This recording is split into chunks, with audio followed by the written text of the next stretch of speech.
নমস্কাৰ আপোনালোকক স্বাগতম জনাইছোঁ আমাৰ চেনেলটোলৈ।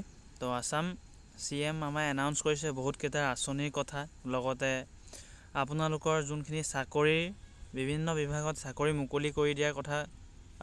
নিশ্চয়কৈ অসম পুলিচত আপোনালোকৰ ফৰেষ্ট গাৰ্ডত নতুনকৈ মুকলি হৈছে, ৰিচেণ্টলি নিউজ আহিছে, আৰু গোটেইখিনি আমি ডিটেইলছত নেক্সট ভিডিঅ'ত আলোচনা কৰিম বাৰু। কিন্তু বিভিন্ন বিভাগত আপোনালোকৰ চাকৰি মুকলি হৈছে, আৰু SI আসাম পুলিচ SIৰ পদসমূহ বঢ়াই দিয়া হৈছে, আৰু UG PG পঢ়ি থকা ষ্টুডেণ্টৰ বাবে স্কলাৰশ্বিপ আনিছে, আৰু ছোৱালীৰ ক্ষেত্ৰতো নিযুত মইনা আঁচনি, বাবু আঁচনি গোটেইখিনি মুকলি কৰি দিয়া হৈছে। তো সকলো তথ্য এই ভিডিঅ'ত আপোনালোকে নিজৰ মুখ্যমন্ত্ৰীৰ মুখেৰে শুনিব। তো আমি ভিডিঅ'টো আপোনালোকক প্ৰভাইড কৰিম ভিডিঅ'টোৰ যোগেদি। তো সকলোবোৰ আপোনালোকে শুনি ল'ব, আৰু সকলোবোৰ আপোনালোকৰ ফেব্ৰুৱাৰী মাহত আঁচনিসমূহ সম্পূৰ্ণ কৰিব বুলি তেওঁ কৈছে। লগতে বিভিন্ন বিভাগৰ পদৰ বাবেও তেওঁ যি নটিফিকেশ্যন মুকলি কৰিবলগীয়া আছে গোটেইখিনি ইলেকশ্যনৰ আগতে মুকলি কৰি দিম বুলি ঘোষণা কৰিছে। লগতে আপোনালোকৰ অৰুণোদয় আঁচনিৰ 8,000 টকাকৈ এককালীন সাহাৰ্য দিব বুলি তেওঁ 20 ফেব্ৰুৱাৰীৰ আগত ঘোষণা কৰিছে। তো সকলোবোৰ তথ্য এই ভিডিঅ'টোত আপোনালোকে চাই ল'ব, আৰু যিমান পাৰে বন্ধুবৰ্গলৈ শ্বেয়াৰ কৰিব, আৰু আপোনালোকৰ সহপৰিয়াললৈ বা আপোনালোকৰ ফ্ৰেণ্ডজলৈ পঠিয়াবলৈ চেষ্টা কৰিব। তো আগবাঢ়িছোঁ আগৰ ভিডিঅ'লৈ, আৰু এনেধৰণৰ আপডেটখিনি পাই থাকিবলৈ বা এনেধৰণৰ খবৰখিনি পাই থাকিবলৈ চেনেলটো ছাবস্ক্ৰাইব কৰিবলৈ একেবাৰে নাপাহৰিব।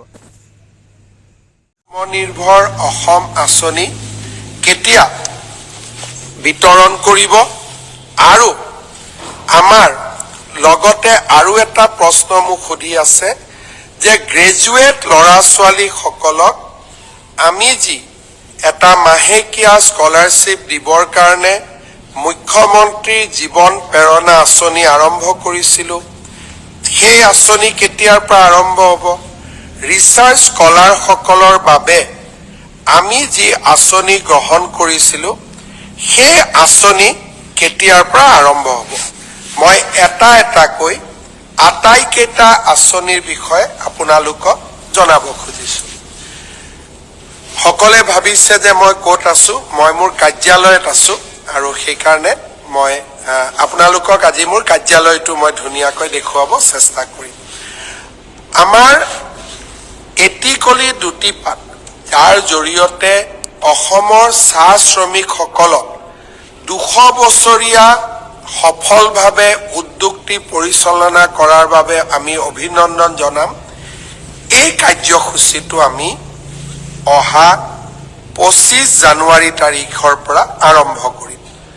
ডুমডুমাত সিদিনাখন মই থাকিম, অনুষ্ঠানটো মই আনুষ্ঠানিকভাৱে উদ্বোধন কৰিম। তাৰ পিছত মোৰ সতীৰ্থসকলে প্ৰতিখন বাগানলৈ গৈ এই আঁচনিখনৰ চেকসমূহ বিতৰণ কৰিব। মুখ্যমন্ত্ৰীৰ আত্মনিৰ্ভৰ অসম আঁচনি হ'ব, যাৰ জৰিয়তে 75,000 যুৱকে 2 লাখ টকাকৈ আত্মসংস্থাপনৰ সুবিধা পাব, আৰু প্ৰথম কিস্তিত 1 লাখ টকা লাভ কৰিব। এই আঁচনিখন আমি 6 ফেব্ৰুৱাৰী তাৰিখে গুৱাহাটীত আৰম্ভ কৰিম। তাৰ পৰা আমি প্ৰত্যেকটো অঞ্চললৈ গৈ, অঞ্চল মানে ডিব্ৰুগড় তিনিচুকীয়া মিলি এটা জেগা, শিৱসাগৰ চৰাইদেউ যোৰহাট মিলি এখন সভা, 6 ফেব্ৰুৱাৰীৰ পৰা এই পুঁজি আমি বিতৰণ আৰম্ভ কৰিম, আৰু 15 ফেব্ৰুৱাৰী তাৰিখৰ ভিতৰত আমি সামৰণি মাৰিম। 10 ফেব্ৰুৱাৰী তাৰিখে আমি মুখ্যমন্ত্ৰীৰ জীৱন প্ৰেৰণা, যাৰ জৰিয়তে এই বছৰ গ্ৰেজুৱেট পাছ কৰা ষ্টুডেণ্টসকলক আমি সহায় কৰিম, এই আঁচনিখন আমি 10 ফেব্ৰুৱাৰী তাৰিখে আৰম্ভ কৰিম, আৰু প্ৰথম মাহৰ প্ৰথম কিস্তিৰ ধন সিদিনাখনে আমি যুৱক বন্ধু যুৱতী বন্ধুসকললৈকে মুকলি কৰিম। জীৱন অনুপ্ৰেৰণা ৰিচাৰ্চ স্কলাৰসকলক যি আমি এককালীন অনুদান আগবঢ়াম, সেই এককালীন অনুদানো আমি 11 ফেব্ৰুৱাৰী তাৰিখে আমি আগবঢ়াম।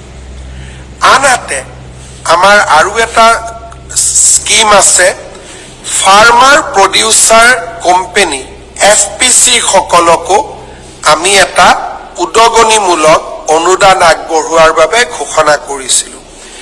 এই আঁচনিটো আমি 15 ফেব্ৰুৱাৰীৰ আগতে আমাৰ ফাৰ্মাৰ প্ৰডিউচাৰ কোম্পানী বা FPC সকলক আমি নিমন্ত্ৰণ কৰি এই আঁচনিটো আমি সম্পূৰ্ণ কৰিম।